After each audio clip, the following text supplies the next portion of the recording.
Now I got most of the grinding done on it. I opted for convex up here for maybe like half an inch down to about here. So this part right here is convex, and this part is full flat. What I'm going to do is I have a old piece of 154 cm because I don't want anything that's going to bend or dent like wood would. And then so I'm going to get in there with this, and this is probably going to be where I'm going to spend my next 2 hours, really getting in there and getting out some of those grind lines, just working those two pieces together so they're going to look seamless here. I've taken the grind all the way up to the very top here. I may just knock that off just a little bit up there. Reason being is this is 100% a skinning knife. See guys, doesn't it look so much better? And that was all done by hand. Those tiny little scratches there are 400 grit. I'm not going to take it down any more than 400 because you're just going to end up redoing it anyway, wasting sandpaper after I heat treat it. So it did bite me a little bit, just a little bit. All my blades bite me one way or another. If it's a cut, if it's a burn, if it's the oh, I lost the tip of my thumb. It grew back, but yeah. Oh. Somebody asked me once, what's your style of bladesmithing? And I said, I mix the old with the new.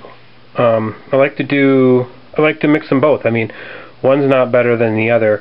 If I do everything with the grinder, I mean, I can't feel the work. I need to feel it with my hands. That's part of being an artist. And so I mix the old with the new. Now it's time to do the other side. Next we're going to mark the holes for the pins or the screws or whatever you want to put in. For skinning knives, I'm not too fond of lanyard holes or thong holes or whatever you want to call them. But, and the reason being is, you know, I've skinned a lot of animals. I've been hunting ever since I was just a little baby with my dad. So, the reason why I usually don't put a lanyard on my skinning knives is because it gets hooked on things. You pull it off the the table, it falls on the floor. Now you have blood and sinew and meat on the floor, and it's easy to hook and and cut yourself. I mean, it's easier to cut yourself actually with a lanyard on there, unless maybe you have it around your wrist. But even then, your hands are cold. You're trying to take that lanyard off your wrist. It's just a hassle for me, but I'll put it on because everybody needs options, and if you don't want to put a lanyard in it, just leave it as a hole. It just takes a Q-tip to kind of clean up the blood. So make sure that you're marking your blades. I don't go directly center. Some people out there know about an optical illusion that if you have your blades actually center, they look too far down on the bottom. That is true. So I'm going to go ahead and do that. I'm going to mark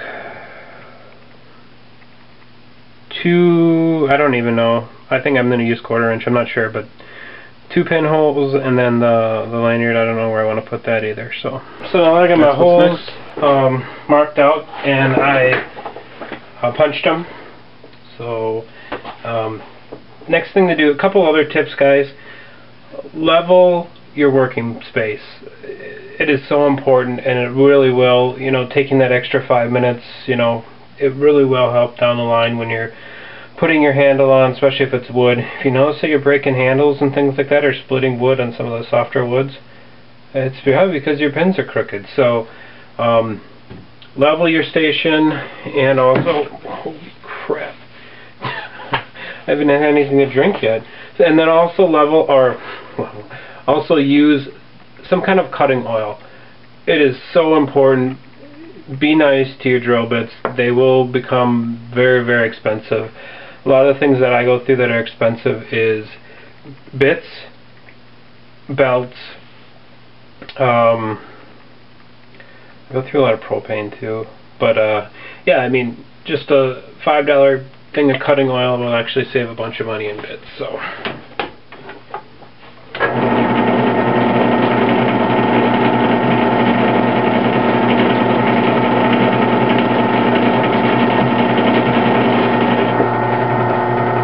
Also, make sure you hang on to your piece really, really tight.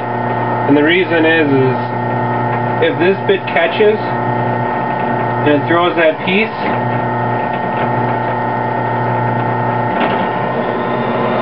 it'll throw it right into your pillar here. Some people use vices and things like that, and that's totally fine.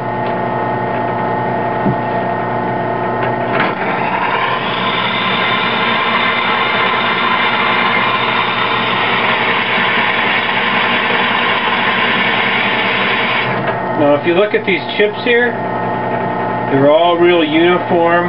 They're not hot. They're not blue or burning. You don't see any smoke. Just take your time.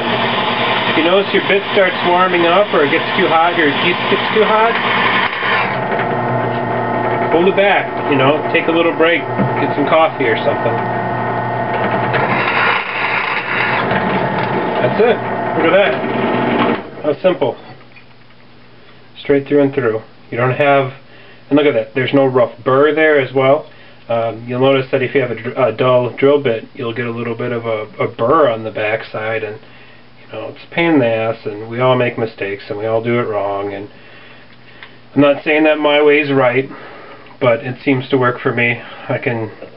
This drill bit will last for a long time. Definitely, it's not hot, it's a little warm. That's the way I like it. So I'm going to go ahead and do that with all these here, and then probably run a couple of larger bits in there just to lighten the handle up a little bit. And there you have it, all finished for tonight. I have the holes drilled, the knife ground, primary bevel put on, and I think it's looking pretty good so far. Nice sharp point. I've learned that a couple times tonight. So it's time for some drinks, maybe some Call of Duty, and tomorrow heat treating, tempering, scale removal, and maybe pick out something for the handle. So